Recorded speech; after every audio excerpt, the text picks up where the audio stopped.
End gold buyers మీ కష్టాల్లో నమ్మకమైన మీ ఆత్మీయ నేస్తం. అందరికీ నమస్కారం.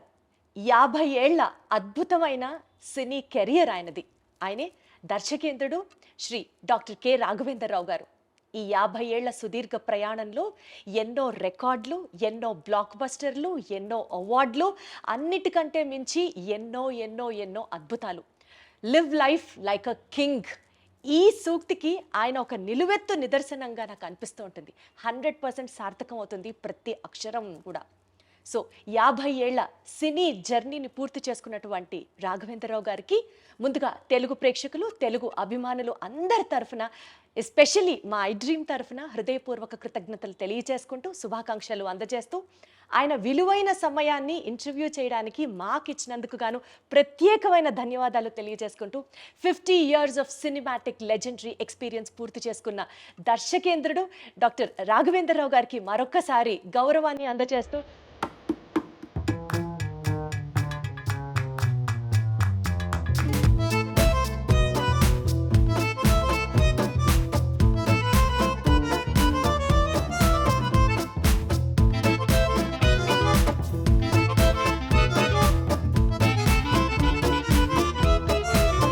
సార్ నమస్తే. ఇంటర్వ్యూ స్టార్ట్ చేయడం చాలా సంతోషంగా ఉంది. థ్యాంక్ యూ అమ్మా. ఎలా ఉన్నారు సార్?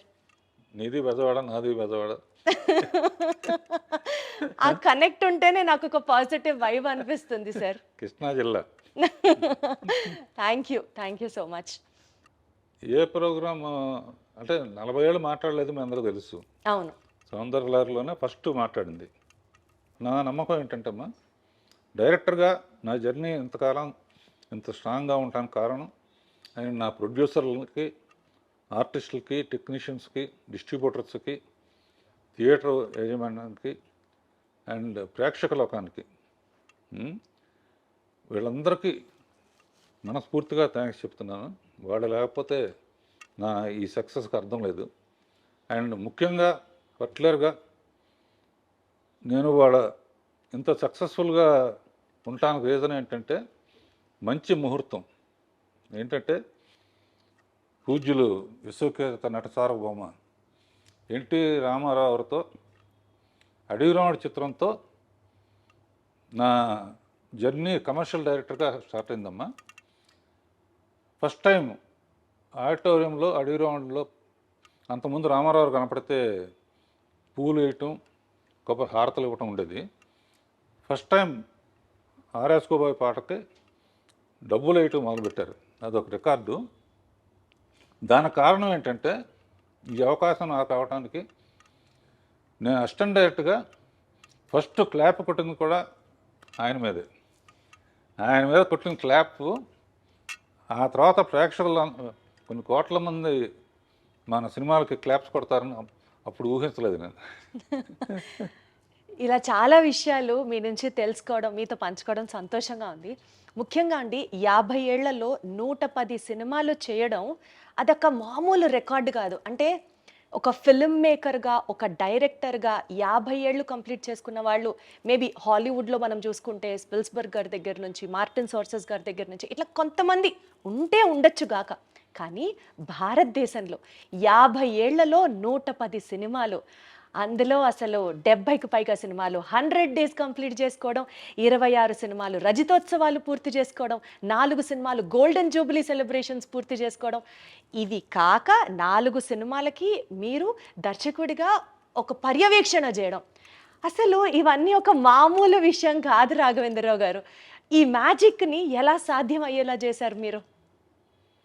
అంటే ఎప్పుడు ప్రతి ఫీల్డ్లోనూ కాంపిటీషన్ స్పిరిట్ ఉండాలమ్మా. నాకు అసిస్టెంట్ డైరెక్టర్గా ఉన్నప్పటి నుంచే, అసిస్టెంట్ డైరెక్టర్ ముందు కాలేజీలో ఉన్నప్పుడు కూడా ఏంటంటే మెడ్రాస్లో ఉండేవాళ్ళం. కాలేజీకి పుస్తకాలకి ఇచ్చిన డబ్బుని సినిమాల కోసం, తెగ సినిమాలు చూడటం కోసం ఖర్చు పెట్టేవాడిని. మా ఫ్రెండ్ పుస్తకాలతో చదివి పాస్ అయ్యాను. మా ఫ్రెండ్ ఏమో 3 సార్లు తప్పాడు. అలా చూసి నడిచి మౌంట్ రోడ్ నుంచి నడిచి వస్తూ ఉంటే ఈ షాట్ ఎట్లా తీశారు, ఈ షాట్ ఎట్లా తీశారు, మనం అయితే ఎలా తీయాలి అనే ప్యాషన్ విపరీతంగా ఉండేదమ్మా. అప్పుడు మా నాన్నగారు కూడా డైరెక్టరు. ఆ తర్వాత ఆయన చాలా సక్సెస్ఫుల్గా ప్రేమ్ నగరు ఇవన్నీ చేశారు. మా సొంత ప్రొడక్షన్స్ ప్రకాష్ ప్రొడక్షన్స్ అని ఉండేది. దానికి ఎంబ్లమ్ లైట్ హౌస్ అనమాట. సొంతంగా తీసిన సినిమాలు చాలా అడ్వాన్స్ ఐడియాగా తీసేవారు ఆయన. అందుకనే మొత్తం పోయింది డబ్బు. డైరెక్టర్ ఆలోచనలు ఎలా ఉంటాయంటే కంపారిజన్స్తో ఉంటాయి. ఓకే. ప్రకాష్ ప్రొడక్షన్స్ లైట్ హౌస్లో బల్బు ఆరిపోయింది, నేను మళ్ళీ డైరెక్టర్ అయ్యి ఆ బల్బు వెలిగించాలి అబ్బా. అనే ఒక ఛాలెంజ్ తీసుకున్నామా. ఛాలెంజ్ తీసుకుని ఫస్ట్ పిక్చర్ పాండవనస్తం కమలాకర్ కామేశ్వరతో చేసి తర్వాత నాన్నగారి దగ్గర ఎక్కువ చేశాను. విమోచన్ గారి దగ్గర ఒకటి చేశాను. నాన్నగారి దగ్గర సెక్షనే చాలా ఉపయోగపడింది. నాన్నగారితో స్త్రీ జన్మ ఇది తీస్తున్నప్పుడు రామానాయుడు గారు నాన్నగారు ప్రేమనగర్ కనెక్షన్స్తో నేను మ్యూజిక్ విషయంలో కానీ ఈ విషయంలో కానీ నా యాక్టివిటీసు ఇవన్నీ చూసి రాఘవేంద్ర ఫస్ట్ డైరెక్షన్ నాకే చేయాలి నువ్వు అని చెప్పారు. చెబితే మా ఫాదర్ ఏమన్నారంటే ఇంకొంచెం ఎక్స్పీరియన్స్ ఉంటే బెటర్ అని చెప్పి అలా పాపం అందుకనే సౌందర్యలహరిలో ఫస్ట్ నేను నాయుడు గారితోనే స్టార్ట్ చేశాను. ఆ తర్వాత యాక్చువల్గా మా ఫ్రెండ్స్ చాలా కేసీపీ లిమిటెడ్ అని దాని తాలూకు కొంచెం బాగా రిచ్ పీపుల్, బాగా క్లోజ్గా ఉండేవాళ్ళం. వాళ్ళు ఓ రోజు రాజేంద్ర సినిమా తీద్దాం ఉన్నారు. తీద్దామంటే నేను అందరిలాగా ఎందుకు శ్యామ్ బెనగల్ వాళ్ళలాగా మంచి ఆర్ట్ ఫిల్మ్ తీయాలి, ₹1,00,000 తీసి రికార్డు చేయాలి, కొత్త ఆర్టిస్టులు ఎవరికి డబ్బులు ఇవ్వటం లేదు, ఎవరు ఫుడ్ వాళ్ళు తెచ్చుకోవాలి, ఇటువంటి పిచ్చి ఆలోచనలతో వాళ్ళకి చెబితే ₹1,00,000 సినిమా కాదు, కాస్ట్లీ సినిమా తీయాలి, ఫస్ట్ పిక్చర్తోనే జగపతితో పోటీ పడాలి, రామానాయుడు గారితో పోటీ పడాలి. సో ఒక డైరెక్టర్గా అది డిఫైనింగ్ మూమెంట్ అనమాట. అసిస్టెంట్ డైరెక్టర్ నుంచి డైరెక్టర్గా ఆ ఛాలెంజ్ని యాక్సెప్ట్ చేస్తూ అప్పటి పరిస్థితులకు తగ్గట్టుగా వండర్ఫుల్ అండి. నేను ఏం చేస్తానో ఎలా చేస్తానో కూడా నా మీద నమ్మకంతో ఇచ్చిన ప్రొడ్యూసర్స్ మొట్టమొదటి ఇచ్చిన వాళ్ళకి మర్చిపోకూడదు కదమ్మా. సార్ ఆ హంబుల్ క్వాలిటీ ఎన్ని జనరేషన్స్ మీ నుంచి నేర్చుకున్నా సరే ఇంకా చాలా తక్కువే అవుతుంది. అది మే 2, 1977 టాలీవుడ్కి ఒక గొప్ప దర్శకుడు పరిచయం అయిన రోజు. బాబు సినిమా రిలీజ్ వెనకాల ఒక కథ ఉంది అని విన్నాము. అంటే మీరు ముహూర్త బలాన్ని గట్టిగా నమ్ముతారని, ఆ ముహూర్తానికి ఆ సినిమాని విడుదల చేయాలి, కానీ అప్పట్లో కాబట్టి కరెంటు కోతలు అవి ఉంటూ ఉంటాయి, సో టైంకి రిలీజ్ చేయలేకపోతున్నాము అని చెప్పి మీరు ఒక పోస్టర్ వేసి అందరికీ పంచారట. సో ఆ ఎక్స్పీరియన్స్ని గుర్తు చేస్తూ ఆ టైంలో ఎలాంటి సవాళ్ళని ఎదుర్కొన్నారు రాఘవేంద్రరావు గారు మీరు? అంటే ఒకటమ్మా, ఏప్రిల్ 28 ఒకటి, మే 2 ఒకటి, మే 9 ఒకటి, ఈ 3 సెన్సేషన్. బాబు కూడా 28 రిలీజ్ అవ్వాల్సింది, మే 2కి వచ్చింది. ఓకే. అడిగిరాముడు ఏప్రిల్ 28 అమ్మా, super duper hit. Baahubali April 28 2 super duper hit. Wonderful. May 2 నా ఫస్ట్ పిక్చరు, మే 2 అమరావతికి మళ్ళీ పుట్టినరోజు. అంటే మనం బెదవాడాలం కనుక ఖచ్చితంగా అమరావతితో కనెక్ట్ అవుతాం. రైట్. మే 9 రేపు one of my Veerudu Athiloka Sundari మా అందరి ఫేవరెట్ సినిమా రిలీజ్ అవుతుంది అప్పుడు కూడా. సో ఈ 3 డేట్స్ గోల్డెన్ మెమరీస్ ఉంటాయమ్మా. అండ్ ఎప్పటి నుంచో నాకు ఈటీ చూసినప్పటి నుంచి ఫ్యాంటసీ సినిమా తీయాలని, ఫస్ట్ ఫ్యాంటసీ సినిమా డైరెక్ట్గా కొన్ని కేవీరెడ్డి గారు 1-2 తీశారు, కానీ యాక్చువల్ ఫ్యాంటసీగా అక్కడి నుంచి రావటం అది అంటే అది క్రెడిట్ అనుకోవట్లేదు. రైటర్ చక్రవర్తి ఐడియా చెప్పాడు, తర్వాత జంజాల గారు, ఎండమూరి వీరేంద్రనాథ్, విజయేంద్ర ప్రసాద్ మేమందరం కలిసి తీసాం. రేపు 9వ తారీఖు నాకన్నా మా టీం అందరూ ఉత్సాహంగా ఉన్నారన్నమాట. అసలు మేమందరం ఫ్రెండ్స్ ప్లాన్ చేసేసుకున్నాము, అక్కడ కేక్ కటింగ్కి అక్కడ అసలు ఫుల్ హడావిడి చేయడానికి ఫుల్. అంటే ఫస్ట్ టైం ఆ సినిమాని కొన్ని లక్షల సార్లు చూసినా ఇంకా సినిమాని ఇప్పుడు మళ్ళీ థియేటర్కి వెళ్ళి చూడాలి అన్నది మాలో కూడా ఫ్యాన్స్గా కూడా బోలెడంత ఎక్సైట్మెంట్ని నింపే ఒక సినిమా అది. అదేనమ్మా ఇప్పటికీ దత్తు గారు కానీ చాలామంది జగదేక వీరుడతలో వస్తుందో మళ్ళీ తీయమంటారు. ఉమ్, ఆ, నేనేమంటా అంటే అదే పేరు పెట్టి వేరే సినిమా తీసినా బాగుండదు. ఉమ్, అదే సినిమా తీయాలంటే మళ్ళీ కంపారిజన్ వస్తుంది. ఉమ్, ఇప్పుడు చిరంజీవి కొడుకు రామ్ చరణ్తో తీసాం అనుకో, శ్రీదేవి కూతురు జాహ్నవి డ్యాన్స్ కపూర్ తీసాం అనుకో, మనుషులు మారారు కానీ వాళ్ళే గుర్తుకొస్తూ ఉంటారు. 100% రైట్ సార్ మీరు చెప్పింది. పైగా మ్యూజిక్ ఏమో మార్చకూడదు. ఉమ్, అంతకన్నా గొప్ప మ్యూజిక్ ఇళయరాజా గారు మహానుభావుడు. ఒకసారి ఊరిని సరదాగా చెప్తాను, ఇళయరాజా గారు నేను ఎప్పుడు మాట్లాడినా కదా, ఆయనకి ఏదో ఫంక్షన్ వస్తే ఇక్కడికి వచ్చాడు ఆయన. అందరూ మాట్లాడిన తర్వాత రాజా గారు మాట్లాడడం ముందు డైరెక్టర్ గారిని మాట్లాడమనండి రాఘవేంద్ర గారిని, నేను ఆయన మాట్లాడరంటే ఇప్పుడు అదేం కుదరదు, ఆయన మాట్లాడితే నేను మాట్లాడతాను అంటే, సార్ నన్ను క్షమించండి నేను ఎప్పుడు మాట్లాడలేదు స్టేజ్ మీద అంటే, మీరు మాట్లాడితే మాట్లాడతా లేకపోతే దిగిపోతాను. ఉమ్, అప్పుడు ఒక మాట చెప్పాను అనమాట, ఇళయరాజా గారు జగదేక వీరుడు అయితే ఆయన సంగీతం అతిలోక సుందరి అని. అబ్బబ్బబ్బబ్బబ్బబ్బబ్బ. భలే చెప్పారు. హా. అంతకన్నా 2 ముక్కల నుంచి ముగించేశారా? ఆ మాత్రం ఆ ఒక్క అంతే. మాట చెప్పి ముగించేశారా? ఈ మధ్య అంటే ఇప్పుడు రంగంలో దిగాను కాబట్టి కొంచెం మాట్లాడుతున్నా. సో 1977లో బాబు సినిమా రిలీజ్ అయిన తర్వాత బాగా రికార్డ్స్, బాగా కలెక్షన్లు వచ్చాయి. అదే టైంలో ఆ స్పాన్లో కె విశ్వనాథ్ గారి జీవనజ్యోతి సినిమా రిలీజ్ అయినప్పుడు మీ సినిమా కలెక్షన్లు కొద్దిగా తగ్గాయి అని చెప్పి మీరే ఒక ఇంటర్వ్యూలో చెప్పారు. అంటే కాస్త డిసప్పాయింట్ అయ్యారు మీరు ఆ టైంలో అని చెప్పారు. సో దాని తర్వాత ఎక్స్పీరియన్స్, నా సినిమా అంటే ఇలా ఉండాలి అని ఒక స్టాండర్డ్ ఏమన్నా అనుకున్నారా మీరు? నిజంగానమ్మా నాకు విశ్వనాథ్ గారి పిక్చరు, బాపు గారి పిక్చర్ అంటే చాలా ఇష్టం. మొదట్లో అసిస్టెంట్ డైరెక్టర్ కొన్నప్పుడు ఆదుర్ సుబ్బారావు పిక్చర్లు సాంగ్స్ టేకింగ్లో నా సినిమా బాగుంది 50 డేస్ వరకు బాగా ఆడుతుంది. ఈ లోపల జీవన్ జ్యోతి రిలీజ్ అయింది. నేను యాజ్ విశ్వనాథ్ గారి ఫ్యాన్ లాగా ఆ సినిమాకి వెళ్ళాను. ఎప్పుడైతే వాణిశ్రీతో ఆ సెంటిమెంటల్ పార్ట్ వచ్చిందో, zoo zoo zoo zoo zoo zoo zoo zoo zoo zoo అని పాట ఉంటుంది, ఆ పాట రాగానే ఒకటే అనుకున్నా, మన థియేటర్లో ఈ ఒక్క పాట కోసం మన థియేటర్లో వాళ్ళందరూ కూడా జూ జూ జూ అంటే విశ్వనాథ్ గారి థియేటర్కి వెళ్ళిపోతారు అని స్పోర్టివ్గానే తీసుకున్నామ్మా. తీసుకుని ఆయనతో కూడా నేను షేర్ చేసుకున్నా. ఎందుకంటే అప్పటి నుంచి ఆయన అసలు ఫ్యామిలీను ఇళ్ళు ఇయ్యే తప్ప, నేనేం కులుమన వెళ్ళి అక్కడికి వెళ్ళి ఇక్కడికి వెళ్ళి ఆయనలాగా తీయాలనుకునేవాడు. కానీ మళ్ళీ నెక్స్ట్ పిక్చర్కి మళ్ళీ కాశ్మీర్ అని ఇదని అదని రెస్పాన్సిబిలిటీ అంటే ఆడియన్స్కి. చాలా రోజులు రాజమౌళి కూడా ఫాలో అయ్యాడు. ఒక పెద్ద పిక్చర్ తీస్తే నెక్స్ట్ ఒక చిన్న పిక్చర్ తీసేవాడిని. అవును. బాబు తర్వాత జ్యోతి తీశాను, అడవిరాముడి తర్వాత కల్పన తీశాను.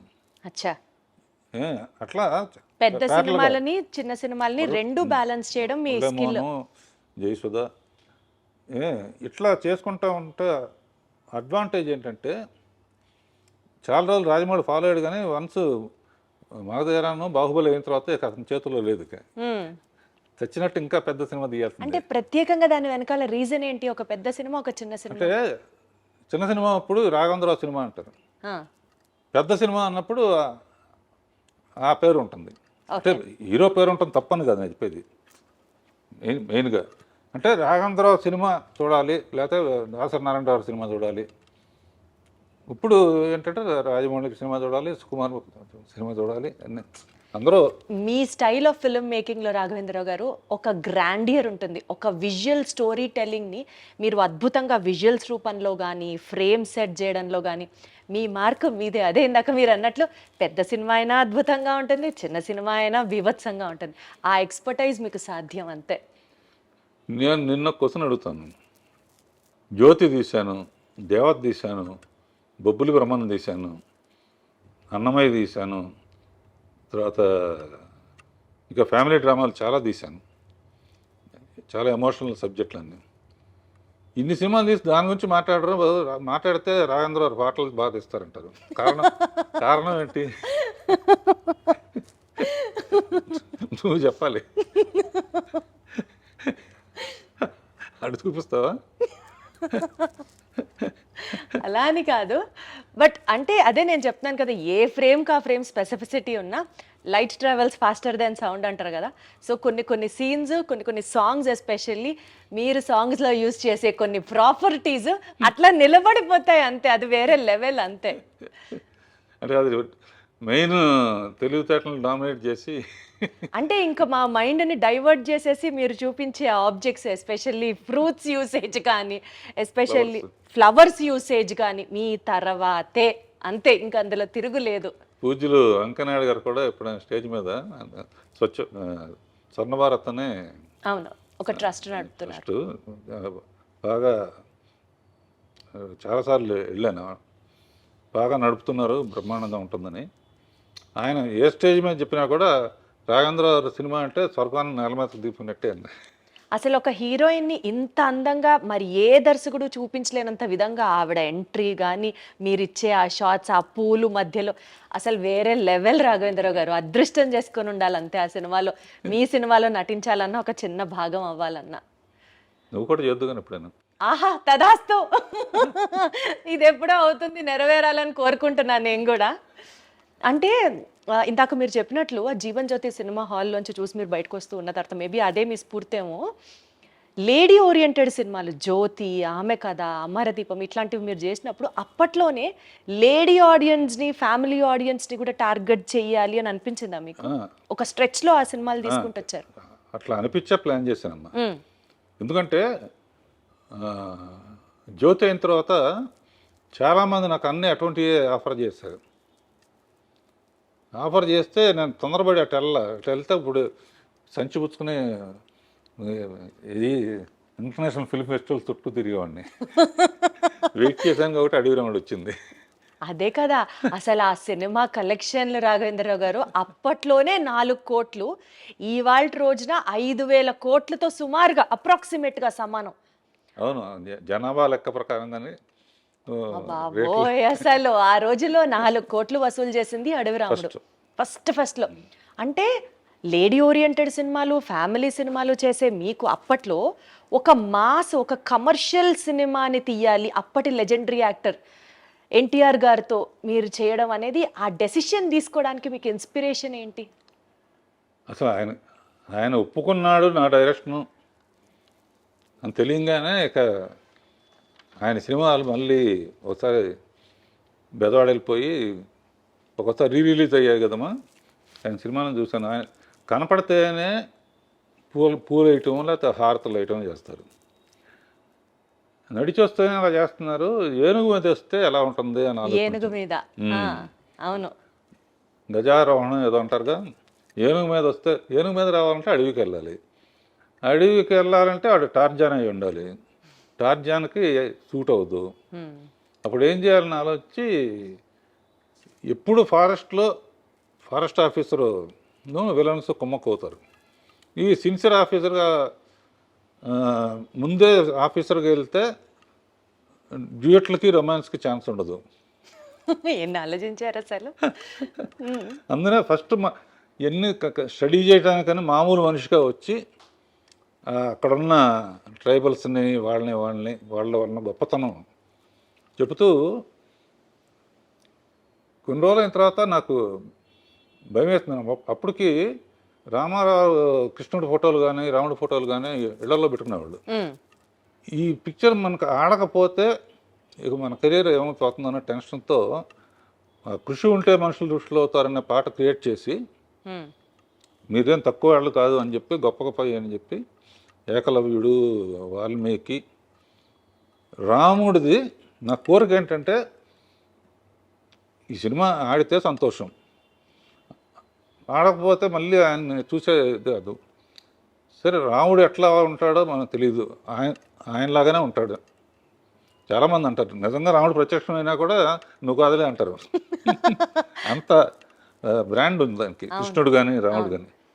నా కోరిక ఏంటంటే లాస్ట్ షాట్ రాముడుగా చూడాలని మనసులో అనుకుని ఆ షాట్ లాస్ట్లో తీసి ఆ శబరి చేసే యాక్షన్ యాక్ట్ చేసి చూపించి కాళ్ళకి నమస్కారం. అబ్బా అబ్బా అబ్బా. ఏ జన్మ ధన్యమైంది అనుకున్నాను.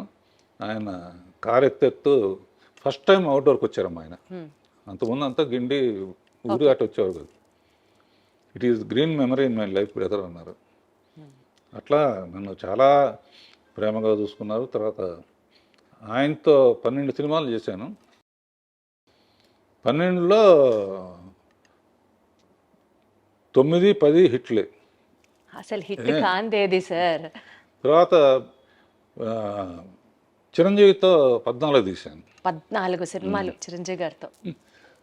సో నా అదృష్టం ఏంటంటే 3 తరాలతో చేశానమ్మా. అవును సార్. రామారావు, బాలకృష్ణ, మళ్ళీ తారకరత్న, మళ్ళీ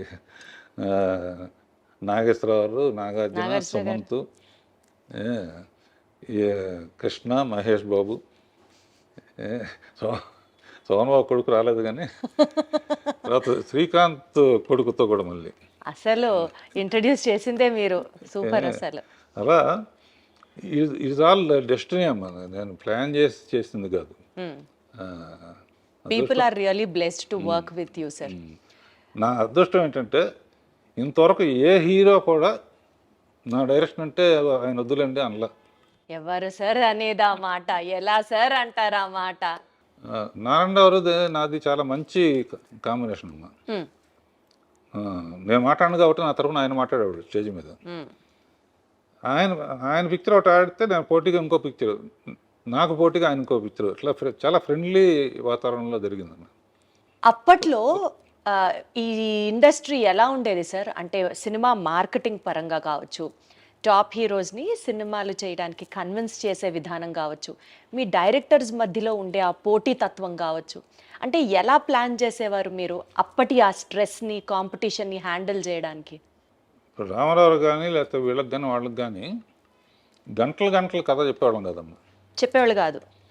అంతకుముందు వాళ్ళు ఏం చేశారు, మనం ఈసారి కొత్త డిఫరెంట్ ఏంటి, ఓ 20 మినిట్స్ 30 మినిట్స్లో లైన్ ఓహో ఓకే అయిపోయిందమ్మా. లేకపోతే ఇంకోటి చూడండి అంటే అంతే. ఆ తర్వాత ప్రొడ్యూసర్స్ కూడా చాలా మంచి ప్రొడ్యూసర్స్. నాకు ఎంతసేపు ఏంటంటే ప్రొడ్యూసరు 100% నష్టపోకూడదు. రెస్పాన్సిబిలిటీ. ఎందుకంటే వాళ్ళు వడ్డీలు తెచ్చి అది చేసి 100% సక్సెస్ అవ్వాలి అనే స్పిరిట్తో ఉండేది. అందులోనే మ్యాక్సిమం అడిగిన 38 డేస్లో తీసామమ్మా. అంతేనా? 38 రోజుల సినిమా అయిపోయింది. జ్యోతి 28 రోజులు. అర్రే, ఏదైనా కూడా 40-45 రోజులమ్మా మాక్సిమం. ఆ తర్వాత ఈ జిప్పులు ఇవన్నీ వచ్చిన తర్వాత కొంచెం అప్పుడైనా కూడా నేను 70 రోజులు దాట్లా, 60-70 రోజులు. అలా ఒక పక్కన తెలుగు, ఒక పక్కన హిందీ. ఊరికి మనగాడు తెలుగులో కృష్ణతో పెద్ద సూపర్ హిట్ మా. అది చూసి జితేంద్ర మన హిందీలో తీద్దామని. అప్పుడు ఏంటంటే 16 ఏళ్ళ వయసు తెలుగులో హిట్ అయింది, హిందీలో శ్రీదేవి చేస్తే ఆడలా. అయినా కూడా జితేంద్ర శ్రీదేవిని పెడదామంటే ఓకే అన్నాడు. లేకపోతే అమ్మాయికి అట్లా మన సౌందర్య ఇంటర్వ్యూలో కూడా అమ్మాయి చెప్పింది అసలు. అండ్ చాలా అన్ఫార్చునేట్ విషయం ఏంటంటే లాస్ట్లో అమ్మాయి మామ్ అనే సినిమా తీసింది కదమ్మా, రీసెంట్గా రిలీజ్ అయింది. అవును. ఇక్కడ ఆడియో ఫంక్షన్ తెలుగులో కూడా చేయడానికి నన్ను చీఫ్ గెస్ట్గా పిలిచి ఆ అమ్మాయి కాంబినేషన్లో 24 సినిమాలు చేశాను. 25th ఫిలిం కూడా మనం చెయ్యాలని నాకు ఆడ నమస్కారం పెట్టింది. ఆ తర్వాత దేవలోకానికే వెళ్ళింది. అతిలోక సుందరి దేవలోకానికే వెళ్ళిపోయింది. చాలా ఇండస్ట్రీకి అంటే మ్యాక్సిమం సర్వ్ చేసింది. అట్లాంటి డెత్ ఉండకూడదు. అవును సార్, అవును సార్. ఇందాక మీరు చెప్పినట్లుగా శ్రీదేవి గారితో 24 సినిమాలు చేశారు, 11 సినిమాలు ఎన్టీఆర్ గారితో చేశారు, 14 సినిమాలు చిరంజీవి గారితో చేశారు.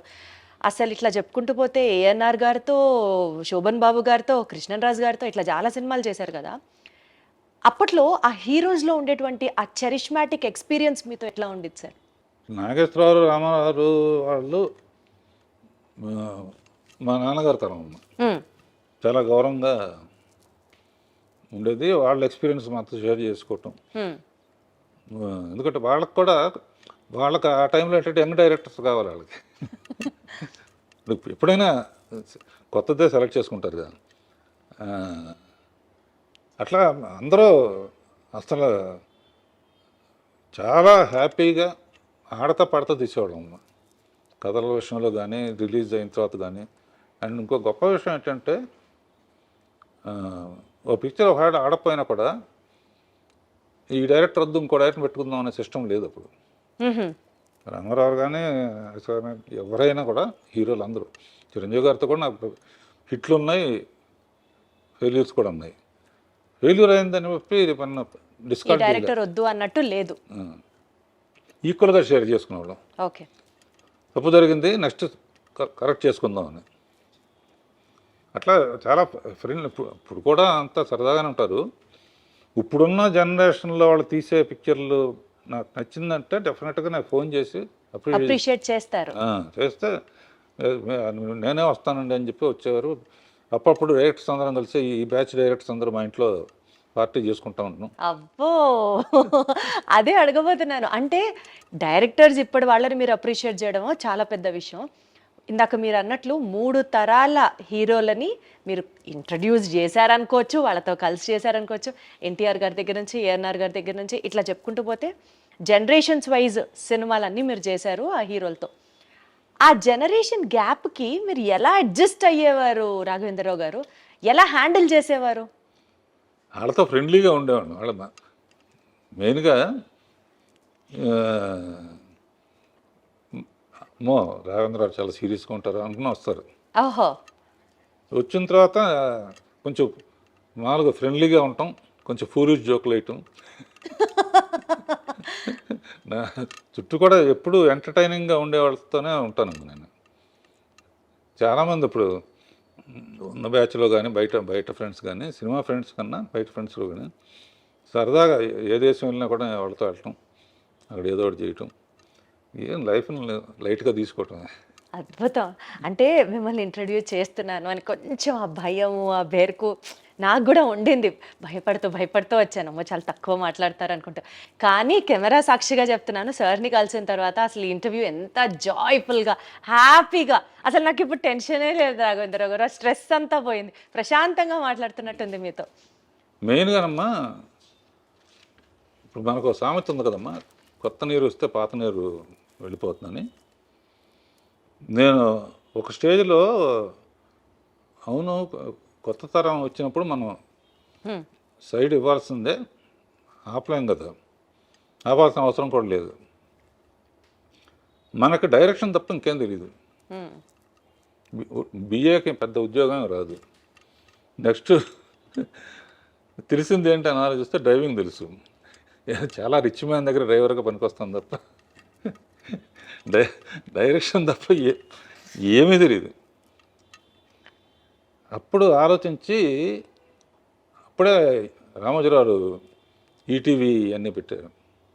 సీరియల్స్ చేసి శిష్యులకు అప్పచెప్పి రష్ చూసి అప్పుడప్పుడు షూటింగ్ దగ్గరికి వెళ్ళి మ్యూజిక్ చేసి సినిమాలాగానే ఉంటుంది అని శాంతినివాసం అని మొదలుపెట్టి రాజమౌళిని డైరెక్టర్గా పెట్టాము. ఓ, అలా మీరే ఇంట్రడ్యూస్ చేశారా?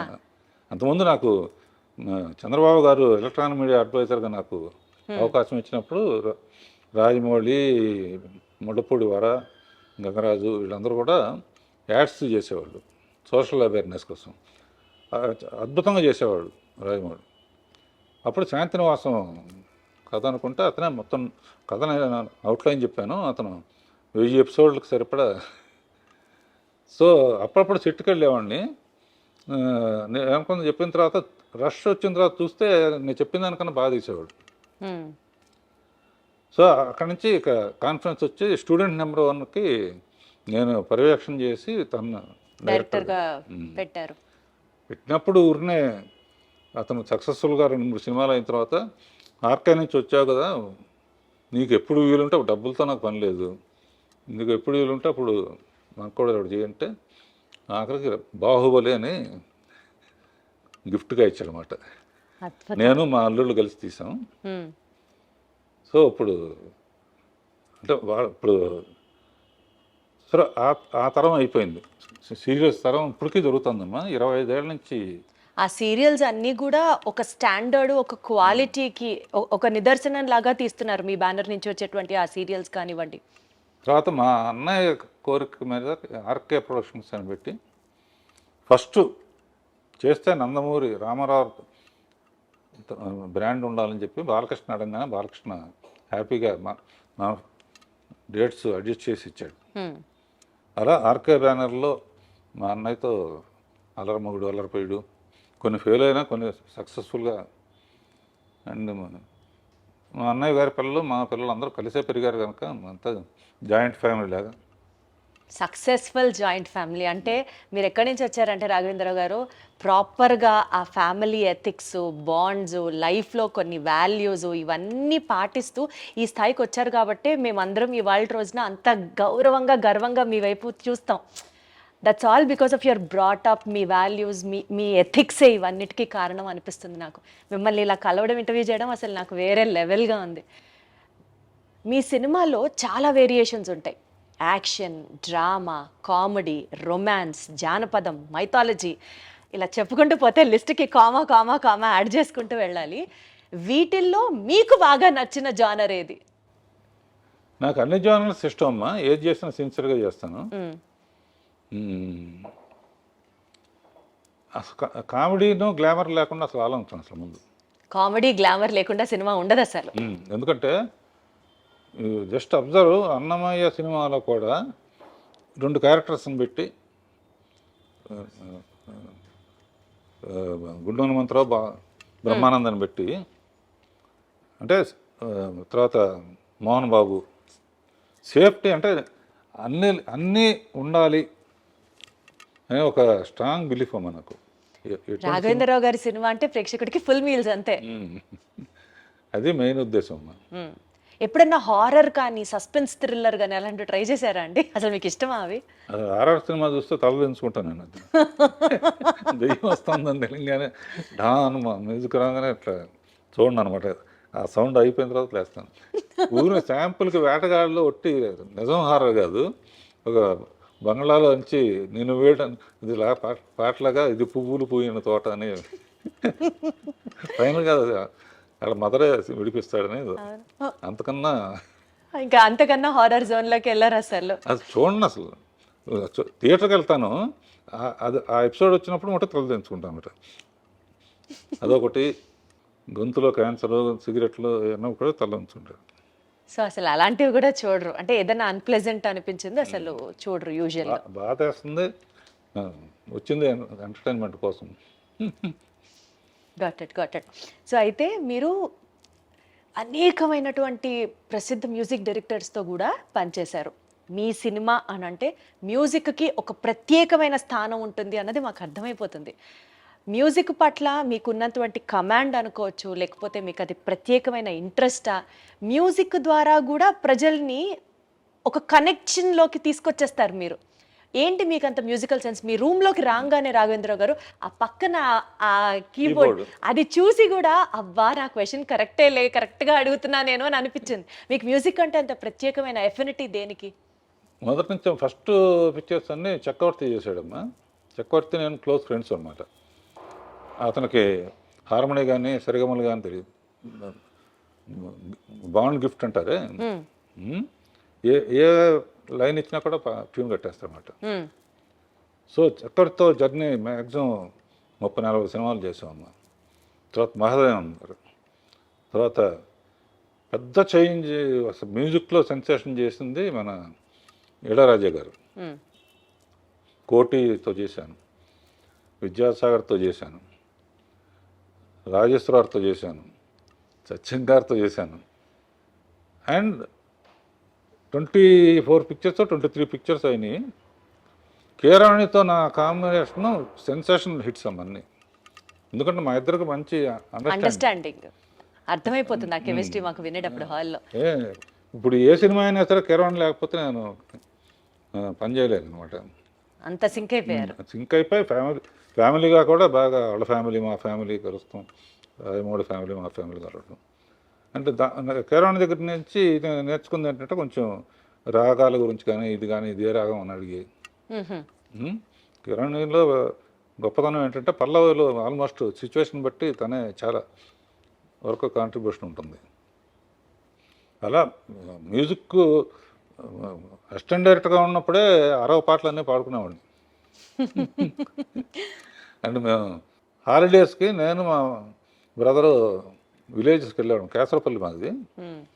వెళ్ళినప్పుడు సినిమా వాళ్ళం అంటే వాళ్ళ క్రేజ్ ఆ రోజుల్లో. ఇప్పుడు అంత క్రేజ్ లేదనుకో. ఇప్పుడు కూడా అంతే క్రేజ్ ఉందండి. కాగదు సినిమా వాళ్ళు అంటే అదేండి, సార్ ఏదో పాటలు పాడండి అనేవాళ్ళు. నేను మా అన్న కలిసి డ్యూట్ పడేవాళ్ళం. అబ్బో, గుర్తుందా ఏదన్నా 1-2 లైన్లు ఇప్పుడు పాడగలరా? జస్ట్ ఊరుకునే ఒక హమ్ము. పులి వస్తేరా ఏం చేస్తావురా అన్నయ్య అంటే ఇది చేస్తాను తమ్ముడు అని. ఏదో అంటే విలేజ్ లైఫ్ నాకు బాగా ఇష్టం అమ్మా. అందుకనే తర్వాత చాలా సినిమాలు విలేజెస్లోనే తీశాను. సో ఇండస్ట్రీకి అండి, హీరో విక్టరీ వెంకటేష్ గారి దగ్గర నుంచి, శ్రీదేవి గారి దగ్గర నుంచి దగ్గర 70 మంది హీరోయిన్లని, 25 మంది స్టార్ హీరోస్ని, ఎందరో దర్శకుల్ని పరిచయం చేసిన మీకు వాళ్ళలో చూసిన వెంటనే ఈ క్వాలిటీ డెఫినెట్లీ వీళ్ళని షైన్ చేసేలా చేస్తుంది అని మీరే ముందర అనలైజ్ చేసుకుంటారా? వాట్ క్వాలిటీ ఏం చూస్తారు మీరు వాళ్ళలో ఇంట్రడ్యూస్ చేసే ముందు? హీరోకి అడ్వాంటేజ్ ఏంటన్నా అన్నీ తనే చేస్తాడు. ఇంట్రొడక్షన్ కానీ, డ్యాన్సులు కానీ, నథింగ్, ఫైట్లు కానీ, విలన్తో పోరాడి ప్రజల కోసం ఏదో చేయటం. సో హీరోయిన్స్ కేవలం అందంగా చూపించాలనేది మైండ్లో. ఆల్రెడీ అందంగా ఉన్నా కూడా ఒకసారి రాజమౌళి ఒక ఇంటర్వ్యూలో నన్ను అడిగాడు, మేము చాలా పాటల్లో హీరోయిన్ బాగా అనుకుంటామండి, మీ దాంట్లోనే ఎక్కువ బాగుంటారు, కారణం ఏంటి అన్నారు. అట్లా నేనేమన్నా అంటే హీరోయిన్ రాగానే ఫేస్ ఎంక చూడండి నేను అసలు అనగానే అందరు గొల్లు నవ్వారు. అంటే సరదాకని చెప్పి ఏంటంటే ఎవరు పూర్తిగా అందంగా ఉండరమ్మా. కొంతమంది నవ్వు బాగుంటుంది, కొంతమంది కళ్ళు బాగుంటాయి, కొంతమంది. సో ఏది బాగదో అది చూపించకుండా అవాయిడ్ చేయటమే మీ గొప్పతనం, మీ స్కిల్. లేకపోతే కొంచెం అటు ఇటుగా ఉంటే చుట్టూ పూలు పెట్టి అందులోంచి అమ్మాయి అదా పూలకి అసలు కారణం. అలా అల్టిమేట్గా ఏంటంటే లక్షాధికారికైనా రిక్షావాడికైనా సరే వాళ్ళు చెయ్యలేని చూడలేని తెర మీద కనపడితేనే, పర్టికులర్గా కింద స్థాయి వాళ్ళు అయితే మటుకు వాళ్ళే శ్రీదేవితో డ్యాన్స్ చేసినట్టు, వాళ్ళే జయసుతో డ్యాన్స్ చేసినట్టు, వాళ్ళే విజయశాంతితో డ్యాన్స్ చేసినట్టు ఊహించుకుంటారు. కంపల్సరిగా సినిమా రిలీజ్ అయిన తర్వాత విజయవాడ వెళ్ళేవాడిని, విజయవాడ, ఏలూరు అన్నీ. వాళ్ళ కామెంట్స్ చాలా విచిత్రంగా ఉంటాయి మనం ఊహించిన దానికన్నా కూడా. జగదేక సుందరికి శ్రీకాకుళం అక్కడికి వెళ్తే ఒక అతను అన్నాడు, ఈ సినిమా ఎవరైనా సరే 3 సార్లు చూడాలంటే 3 ఏంటారు లెక్క అని అడిగాను నేను. ఒకసారి చిరంజీవి కోసం చూడాలి ఏం చేస్తున్నాడని, ఒకసారి శ్రీదేవి కోసం చూడాలి ఏం చేస్తుందని, ఒకసారి ఇద్దరిని కలిపి చూడాలి. అంటే వాడు ఎంత ఆలోచన. మనం కూడా ఈ యాంగిల్లో చూస్తే ఇద్దరు అద్భుతంగా చేస్తూ ఉంటే ఇద్దరు 2 చూడలేము కదా, ఎవరిని చూసి న్యాయం చేస్తాం. అందునే అంత అన్ని రోజులు కానీ అన్ని. సో వాళ్ళ దగ్గర నుంచి చాలా నేర్చుకోవాలమ్మా, ఆడియన్స్ దగ్గర నుంచి. మనం తీసి పంపించేయటం కాదు. తర్వాత అప్పుడు ఓన్లీ ల్యాండ్ లైన్లు కనుక ఏంటి సినిమా పరిస్థితి అంటే వాళ్ళు ఫోన్లో చెప్పారు, విపరీతమైన రిపీట్ ఆడియన్స్ అండి, 13:3 వరకు చూసి కొంతమంది వెళ్ళిపోతారు, ఇదేంటి డబ్బు టికెట్ కొని 13:3 వెళ్ళిపోవటం ఏంటి అన్నాను. 13:3 ఆఖరి సాంగ్ వస్తుందండి, ఆ సాంగ్ ఆ మజా ఊహించుకుంటూ దారిలో ఒక బీరు కొనుక్కుని మల్లెపూలు కొనుక్కుని ఇంటికి వెళ్తాడు. అంటే వాళ్ళ విశ్లేషణ అమ్మా, నేను అనుకునేది కాదు, ఆడియన్స్ పల్సు. అంటే ఎవరైనా కళలు వస్తూ ఉంటాయి, లేకపోతే ఇది ఏంటంటే అదే మూడ్లో, అంటే సాంగ్స్కి పర్టికులర్గా పేరు రావడానికి రీజను ఇటువంటి. Got it sir. అలాంటి ఎలిమెంట్స్ ని మీరు ఎక్కువ ఫోకస్ చేసేవాళ్ళు, ఆ దృష్టి ఎందుకంటే ఆలోచించేవాళ్ళు. సరదాగా చిరంజీవి గారు కానీ వీళ్ళు కానీ మీరు హీరోయిన్స్ని అందంగా చూపిస్తారు, అన్నీ మీరే చేస్తున్నారు కదా, యాక్షన్ మీరే చేస్తున్నారు, వీళ్ళంతా ఛాలెంజింగ్ మీరే చేస్తున్నారు. అట్లీస్ట్ పోనీ అందంగా హీరోయిన్లైనా చూపిద్దాం కదా అని చెప్పేవారా? ఏదో జరిగిపోయిందమ్మా. ఇదంతా కూడా నేను ఏమనుకుంటానంటే, మా అమ్మ నాన్నల, మా అమ్మకి ఎక్కువ పూజలు, ప్రతి నెల ఒక జ్యోతిష్కుడి దగ్గరికి వెళ్ళి ఏంటి మా చిన్నాడి సంగతి ఏంటి, మా పెద్దాడి సంగతి ఏంటి. అందులో సౌందర్యలహరిలో లాస్ట్ ఎపిసోడ్లో మా ఫ్యామిలీ అందరితో మదర్ లేరు అప్పటికి, అదేదో ఫ్యామిలీ పరిచయం కోసం చేసాం అనుకుంటున్నారు. లాస్ట్లో నేను ఉంటాను, ఒకసారి చూడమ్మా. చాలా బిజీగా ఉండి ఎప్పుడు ఇంట్లో నెలకు ఒక 4 రోజులు ఉండేవాళ్ళం. పిల్లలు ఏం చదువుతున్నారో కూడా నాకు తెలిసే కాదు. వాళ్ళు ఏం చదువుతున్నారు, ఫలానా చదవమని కానీ నేను, వాళ్ళకు వాళ్ళు చదువుకున్నారు, వాళ్ళకు వాళ్ళు పైకి వచ్చారు, వాళ్ళకు వాళ్ళు ప్రూవ్ చేసుకున్నారు. ఇలాంటిది ఈ షోలో ఎందుకు పెట్టానంటే, పిల్లలకి ఇండివిజువాలిటీ ఇచ్చి, ఇప్పుడు ప్రతి ఫంక్షన్కి పిల్లలు చేసుకునే ఫంక్షన్కి కూడా నన్ను పిలుస్తారు, సరదాగా ఉంటాను. ఇది చూసైనా ఓల్డ్ ఏజ్ హోమ్కి పేరెంట్స్ పంపించకూడదు, లేకపోతే నా వయసు ఏంటి వాళ్ళ వయసు ఏంటి, వాళ్ళ పిల్లలు వాళ్ళందరూ బర్త్డేలకు కూడా అంకుల్ వస్తే బాగుంటుందని వాళ్ళ ఫ్రెండ్స్ కూడా. అంటే ఏదో ఒకటి పుట్టినరోజుకి ఒక సత్యపండు ఉండేవాడు, పాటలు తెలుగుదేశానికి పాటలోను బర్త్డే సాంగ్స్, ఎవరు బర్త్డే వేస్తే వాళ్ళ మీద ఒక సాంగు, అంతకుముందు తీసిన స్టిల్స్ వేసి ఏదో ఒక ఇంట్రెస్ట్ క్రియేట్ చేస్తూ ఉంటాం అన్నమాట. సార్ మీలా స్పార్క్ ఉంటుంది సార్, అది అది ఎవర్ లైటింగ్ స్పార్క్. ఇందాకే నేను మిమ్మల్ని పాయింట్ అడుగుదాం అనుకున్నాను, మనం ఈ ముచ్చట్లలో పడి అది కొంచెం పక్కకి వెళ్ళింది, కానీ మళ్ళీ గుర్తొచ్చింది. రామారావు గారితో మీకు ఒక ప్రత్యేకమైన అనుబంధం ఉంది. మీరు అసలు షో స్టార్ట్ చేస్తున్నప్పుడే వాళ్ళ పేర్లు తలుచుకుంటూ స్టార్ట్ చేశారు. మీకు అంత క్లోజ్నెస్ ఉన్నప్పుడు వాళ్ళతో రాజకీయాలలోకి మీరు రావాలి అని ఎప్పుడు అనుకోలేదా? ఆ ప్రవేశం గురించి ఎప్పుడు ఆలోచించలేదా? ఏదైనా తెలిసిన పని చేయాలని నా ఉద్దేశం అమ్మా. థ్యాంక్స్ టు చంద్రబాబు నాయుడు గారు. సరే, నాకు మీరు ప్రతి పని స్టార్ట్ చేసే ముందు వెంకటేశ్వర స్వామి దగ్గర నుంచి స్టార్ట్ చేస్తాం, ఆయన పాదాల దగ్గర ఆ కార్యక్రమాన్ని పెట్టి స్టార్ట్ చేస్తామని చెప్పారు. ఈ ప్రస్తావన వచ్చినప్పుడు Annamayya romantic, drama, mythology, fantasy ఇన్ని జోనర్లలో సినిమాలు తీసే మీకు, comedy and glamour most important అని భావించే మీకు, అన్నమయ్య లాంటి ఒక డివోషనల్ సబ్జెక్ట్ చెయ్యాలి అని ఎందుకు అనిపించింది? యాక్చువల్లీ అన్నమయ్య సినిమా ఇప్పటికీ కూడా రీసెంట్ సినిమా రిలీజెస్తో పోల్చుకుంటే ఆడియో ఆఫ్ అన్నమయ్య ఆ సేల్స్ ఇప్పటికీ కూడా స్కై రాకెటింగ్ అవుతూనే ఉన్నాయి. అన్నమయ్య ఒక అణిముత్యం, అన్నమయ్య మ్యూజిక్ అసలు వేరే లెవెల్. డివోషనల్ సబ్జెక్ట్ చేయాలన్న థాట్ మీకు అసలు ఎట్లా? అది ఏదైనా ఆయనే ఇచ్చాడు. తిరుపతి సినిమా మొదలు పెట్టేటప్పుడు తిరుపతి వెళ్ళి మొదలు పెడతాం, గడ్డం ఇచ్చేస్తాను, అయిపోయిన తర్వాత తిరుపతి వెళ్ళి గడ్డం ఇచ్చేస్తాను. ఇట్లా ఇప్పుడు వరకు నా గడ్డం తిరుపతిలో తప్ప ఎప్పుడైనా ఎక్కువ రోజులు అయితే పెడితే కొంచెం ట్రిమ్ చేస్తాను అంతే. అన్నమయ్య అనే సబ్జెక్టు బాపు గారు, విశ్వనాథ్ గారు లాంటి వాళ్ళు కాకుండా నాకు అవకాశం రావడానికి ఆయనే కారణం అనుకుంటా. స్వామి పంపించుంటాడు, స్వామి అడగకుండా అన్నమయ్య ఇచ్చాడు. అండ్ ఆ కథ నాకు రావటం, నాగార్జున ఏంటి, రాఘవేంద్ర ఏంటి, సుమన్ ఏంటి అనుకునేది ఛాలెంజ్గా తీసుకుని నాగార్జున పెట్టడానికి రీజన్ అంటే వాళ్ళ ఫాదర్ విపన్నారాయణ ఇవన్నీ కూడా చేశారు. అది కాకుండా ఇది చూడాలంటే మామూలుగా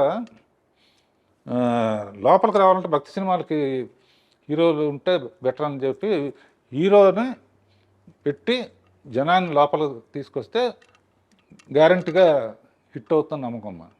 అందునే ప్రెస్ షూటింగ్ జరుగుతున్నప్పుడల్లా ప్రెస్ మీట్ పెట్టలు అసలు ఒకేసారి సినిమా చూపించాం అనమాట. బెస్ట్ కళ్ళకి పండగ అసలు స్వామిని అలా చూడడం. అసలు క్లైమాక్స్కి అయితే ఇప్పుడు కూడా ఫోన్ చేసి కళ్ళెమ్మటి నీళ్లు తిరగని వాళ్ళు ఉండరు సార్.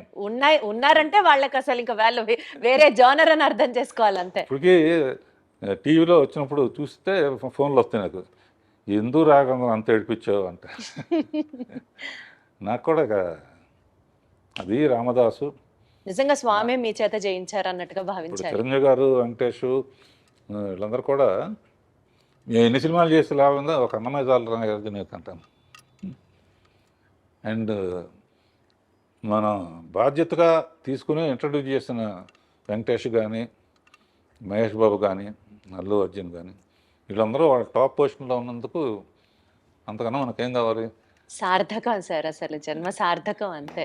మీతో రామారావు పనిచేయడమే మహాభాగ్యం. అలాంటిది ఇంట్రడ్యూస్ చేసి వాళ్ళందరూ టాప్ పొజిషన్లో ఉండడానికి కారణం మీరే అని అంటే మాత్రం అసలు ఇంత కంటెంట్మెంట్.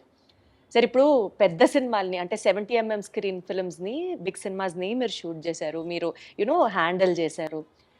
ఆర్కే బ్యానర్తో చాలా సీరియల్స్ చేశారు. అది కాకుండా ఇప్పుడు ట్రెండ్కి తగ్గట్టుగా ఓటీటీలో వెబ్ సిరీస్ని కూడా మీరు డైరెక్ట్ చేశారు. కొన్ని వెబ్ సిరీస్ మీరు చేయడం జరిగింది.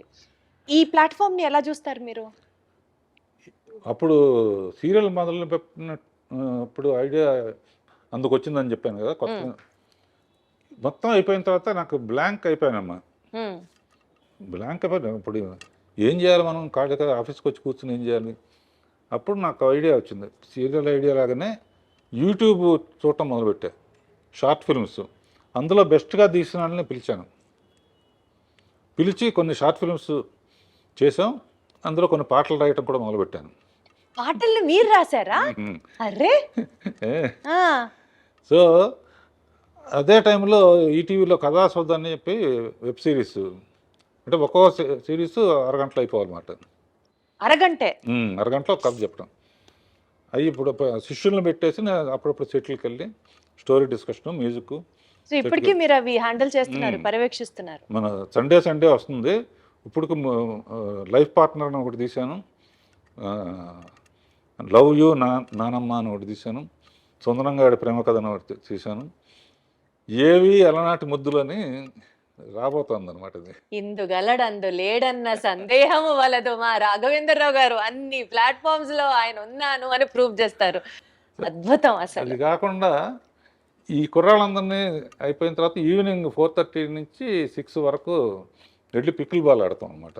మళ్ళీ వాళ్ళతో కలిసి అర్రే వీడు కొంతమంది ఆ తర్వాత కీబోర్డ్ అన్నావు కిందాక మా అమ్మ చెప్పింది, ఖాళీగా ఉంటుంది కీబోర్డ్ నేర్చుకోవచ్చు కదా అని. నేర్చుకుంటున్నారా? నేర్చుకుంటున్నారు. అయ్యమ్మ బాబోయ్! మీ ఫిట్నెస్ సీక్రెట్ ఏంటి రాఘవేంద్రరావు గారు? ఎప్పుడు ఆ స్మైల్, ఇన్ని యాక్టివిటీస్, చాలా జోష్ఫుల్గా ఉండడం, సరదాగా ఉండడం. అసలు మీ ఫిట్నెస్ సీక్రెట్ చెప్పండి. మీరు ఏం తింటారు చెప్పండి. తిండి దేవులే కానీ ఎక్కువ ఫూల్స్ ఉన్న చుట్టూ ఉంటారు. మరి హార్వర్డ్ యూనివర్సిటీ, ఇది జేసీ మిల్లర్, ఇటువంటివన్నీ శక్తిపండని లేకపోతే ఈడని ఆడని ఊరిని జోకులు వేసుకుంటూ నవ్వటం చాలా ఇష్టం నాకు, నవ్వించటం కానీ. అందుకనే భరణీను బ్రహ్మానందం వీళ్ళు కొంచెం పొయిటిక్ ఇది ఉందన్నమాట. నేను 2-3 కొటేషన్స్ అందరూ రాస్తున్నాక మనం ఎందుకు రాయకూడదని చెప్పి అందులో కూడా మనం అనుకున్నవన్నీ జరిగి ఉంటే ఇప్పుడు జరిగినవన్నీ మనం అనుకున్నవి కావు. మనం అనుకున్నవన్నీ జరుగుంటే ఇప్పుడు జరిగినవన్నీ మనం అనుకున్నవి కావు. నువ్వు అంతేగా అంతేగా అంతేగా. అది కాకుండా లైఫ్ని ఇంత లైట్గా తీసుకుంటేనే సీరియస్గా ఉంది, సీరియస్గా తీసుకుంటే ఎలా ఉంటుందని. అంతేగా, అదొకటి నాకు చాలా ఇష్టమైంది. అది మెయిన్ అనమాట. లైఫ్ని ఎంత ఇది వచ్చినా కూడా దాన్ని వెల్కమ్ చేయటం, జోకులు వేసుకుని రే పోయిందిరా సినిమా పోయింది రా. అసలు సో మీకు ఏది ఆ బాధ కానీ ఆ ఫ్రస్ట్రేషన్ కానీ మిమ్మల్ని అసలు టచ్ చేయవు అన్నమాట. అయితే ఇంట్లో కూడా అంతే. మెడిటేషన్ చేస్తారా దానికోసం ప్రత్యేకంగా? అదొకటి ఉంది, మర్చిపోయాను. పొద్దునే ఓ రోజు స్విమ్మింగ్ పూల్, ఓ రోజు పిలాటే, ఓ రోజు స్ట్రెచ్చింగ్ ఎక్సర్సైజ్, ఈవినింగ్ యోగా నిద్ర మెడిటేషన్. ప్రతిరోజు పికిల్ బాల్ అవగానే స్నానం చేసి 40 minutes మెడిటేషన్. సో టైముని అలా విభజించుకుంటా. పని లేకపోతే నాకు ఏదో చెయ్యికి అలా ఆడదంటారే. అందుకనే మీరు ఆ 16th ఇయర్ దగ్గర ఆగిపోయారు రాఘవేంద్రరావు గారు. ఇంకా అసలు ఏజ్ ముందుకి రాలేదు అంతే. ఆ, హ్యాపీగా ఎప్పుడు సరదాగా ఉంటాం. ఈ వాళ్ళ దగ్గర నుంచి నేను నేర్చుకుంటున్నానమ్మా, నా దగ్గర నుంచి వాళ్ళు నేర్చుకుంటున్నారు. కొంతమంది చెప్తారు కదా, కేజీ 1200 రూపాయలు ఉండే బియ్యం తింటాం, లీటరు 5000 రూపాయల నుంచి 10,000 రూపాయలు ఉన్న డైరెక్ట్గా హిమాలయాస్ నుంచి తెచ్చిన వాటర్ తాగుతాం, అదే మా బ్యూటీ సీక్రెట్, అదే మా ఫిట్నెస్ సీక్రెట్ అంటారు కదా. అట్లాంటి ప్రత్యేకమైన తిండ్లు మీరేం తినరా? అసలు తిండి కూడా లేదు అసలు. ఏదో ఇప్పుడు తర్వాత ఏంటంటే జనరల్గా రోజు పొద్దున పూట కూడా ఇడ్లీలు, వడలు, దోశలు తినేవాళ్ళం.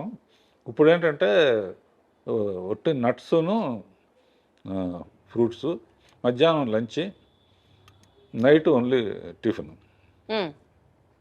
సో అదన్నమాట మీ సీక్రెట్. ఆ గ్యాప్లో చిన్న పర్సనల్ ఇంట్రెస్ట్. పర్సనల్ ఇంట్రెస్ట్ ఏంటి? ఏదో కాలక్షేపానికి కొంచెం ఒక రౌండ్ వేసుకోవటం.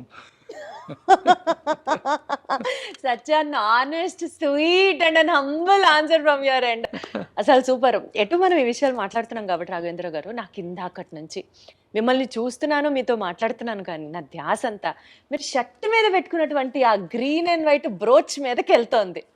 అసలు అదంతా క్యూట్గా ఉందంటే ఏంటి చెప్పండి, దాని సిగ్నిఫికెన్స్ ఏంటి, దాని బ్యూటీ ఏంటి? ఇది మా అమ్మాయిలు ఏంజల్ ఉంటే మంచిది అంటారమ్మా.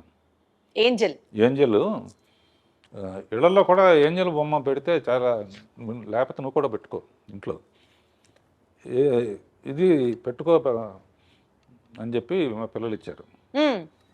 ఇది వాళ్ళు ఇచ్చిందంటే నాకు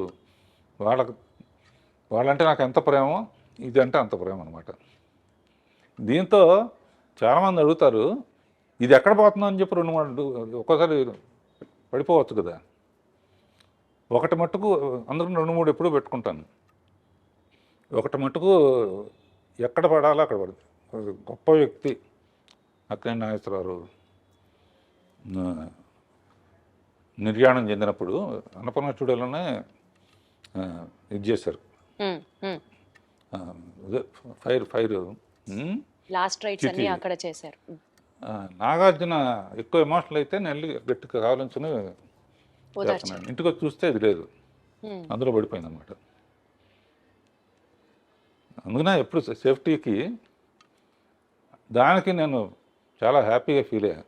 ఒక గొప్ప వ్యక్తికి ఇలా అనేక మెట్టు మీద మెట్టు. ఎల్వి ప్రసాద్ గారు అనేవారమ్మా.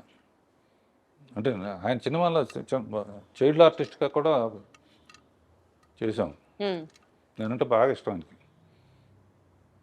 రాఘవేంద్రరావు సినిమా పెద్ద హిట్ అయిందని వాళ్ళ అబ్బాయి చెప్పాడు అనుకో, రాఘవేంద్రరావు ఎంత పైకి వెళితే ఎక్కడం ఇది పడిపోకుండా చూసుకోవటం ఉండడం బాధ్యత. పడిపోకుండా చూడటం, ఎంత హైట్ వెళ్తే అంత బాధ్యత పెరుగుతుంది. అట్లా is a beautiful journey all over. ప్రత్యేకంగా అండి, సీనియర్ ఎన్టీఆర్ గారితో మీరు చేసిన ప్రతి సినిమాలో ఆడియో బ్లాక్ బస్టర్ హిట్ అంతే. చక్రవర్తి గారు మ్యూజిక్ అనుకోవచ్చు, లేకపోతే వాట్ ఎవర్, కారణాలు ఏంటో మీరే చెప్పాలి. కానీ అసలు ఆ పాటలకి మీరు దగ్గరుండి రాయించుకునేవారా, లేకపోతే ఎన్టీఆర్ గారే రాసేవారా? అసలు ఏంటి ఆ మ్యాజిక్? యాక్చువల్గా అమ్మా, ఇందాక చెప్పినట్టు రామారావు పిక్చర్ రాగానే ఎట్టి పరిస్థితుల్లో సక్సెస్ చేయాలి అన్నది అప్పటికేంటంటే నాగేశ్వరరావు డ్యాన్స్లు అంటే బాగా విపరీతంగా స్టెప్పులు విజిల్స్ చేసేవాళ్ళు. రామారావుకి అంత సాంగ్స్ అప్పుడు మిగతా వర్షిప్ ఉండేది, కానీ ముందు అది కూడా కవర్ చేయాలని చెప్పేసి నా బిలీఫ్ ఎప్పుడు సాంగ్ హిట్ అవ్వాలన్నా ఇది చెప్తున్నా దాని లీడ్ సీన్ బాగుండాలి. సో సాంగ్స్లో ఆయన ఫెయిల్ అవ్వకూడదు అనుకుని ఆరేసుకోబోయే పారేసుకున్నాను అనే అడవి రౌండ్ల పాట మాధవన్ గారు మ్యూజిక్.